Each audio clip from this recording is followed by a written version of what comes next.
3 Days to Kill starring Amber Heard and Kevin Costner. This is With a K Review. I'm Victor, and thank you for coming back. I've been gone for a while, but you know what? It's time to review some movies. And thanks for still subscribing to my channel. Roll it. With a K Review!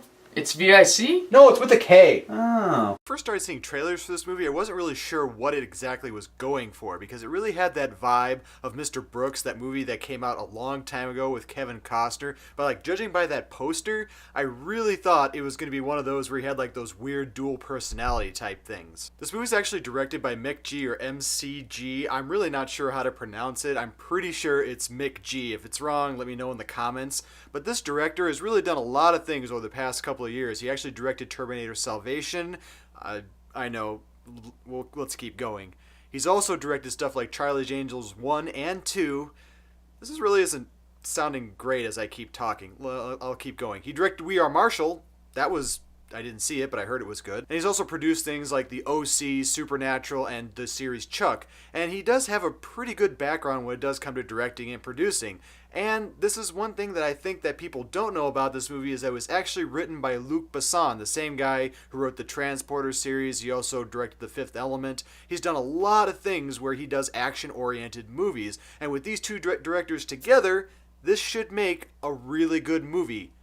Notice I said should make. And really, it's the first 25 minutes of the movie between Mick G and Luc Besson, that collaboration does actually shine through really well. Because you have, Ethan being played by Kevin Costner. He's this 32-year-old vet of the CIA, and he goes into this hotel and his crew gets annihilated, and he meets the albino, who's a really, really good character on the screen. He's really freaky looking. But then after everything goes down, you find out Ethan has brain cancer, which spread to his lungs, which I'm really not sure how that works. I realize cancer does spread, but I just don't know why they just didn't give him some sort of lung cancer, because he's coughing all the time. If it was in his brain, I thought he would be going more nuts, but I'm only a doctor here on YouTube, people. Come on. So the whole cancer thing kind of segues into, Vivi coming into this movie, played by Amber Heard, and I've really only seen her in Machete Kills, and she's an okay actress. I mean, she looks okay.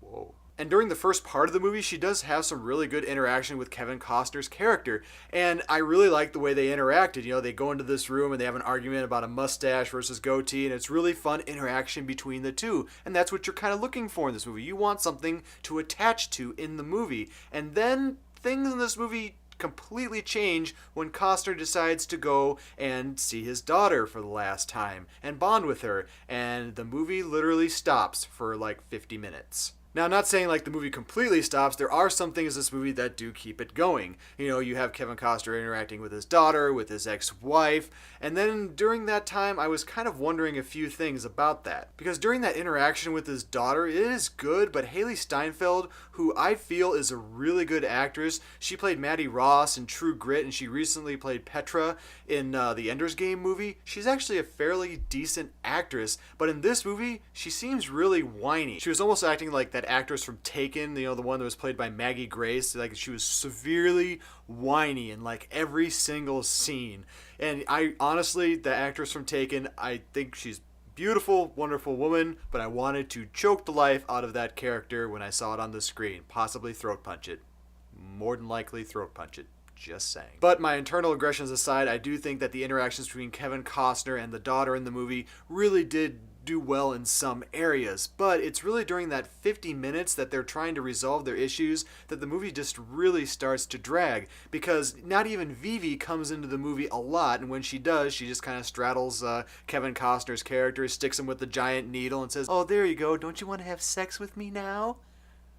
That was really a bad impression of that character. Anyway, and that's what I really think was the problem of this movie, that there wasn't a lot of stuff to keep it going. There was some intermediate action that was really Luc Besson style, and Mick G really helped to focus attention on that action, but nothing really happens till the last 20 minutes of this movie, where everything kind of comes to a head, and then you think things might get resolved. And during all that time, there's a lot of things in the movie that seem to be hammed in. Costner's character has interaction with squatters in his apartment, and they're supposed to represent his family. He has interactions with another guy and his family who's also supposed to represent his family as well. And it just seems like there's so many different parts and plot points that are happening in this movie that it just seems kind of messy through that 50 minutes. And by the end, you really don't care about anybody in the movie. So I guess what I have to say about this movie is that it was good in some areas. The first 20 minutes was good, the 50 minutes was okay, but then the end was where the candy really is. So in general, I really can't recommend that you guys go see this movie. I'm gonna have to give this movie a 1K review, and that 1K actually goes towards Kevin Costner because he actually really tried hard in this movie to make everything work. It's just that there were so many spots in the movie that really dragged out, and the action was okay, but it just didn't bring anything together in the movie. None of the villains were really used, and we really had this father-daughter story that was kind of poorly written, and I really hate saying that about Luc Besson because he's really written a lot of great stuff in the past. So what I have to say is, don't waste your money on this at the theaters, and when it comes out on video, don't rent it. When it's on HBO, I recommend a lot of vodka and then watch this movie. And thanks guys for watching my show. I really do appreciate all the viewers and subscribers that I do have. Make sure to click on the K if you want to subscribe, or my boob, whichever one turns you on right there. And I really hope that you all stick around for this week and the coming week. I'm going to be reviewing a couple more movies. Make sure to click up here if you want to see any of the other past reviews that I've done. And you know what? Don't forget, it's not VIC, it's not VICK, it's just Victor with a K. And that's me. Thanks guys.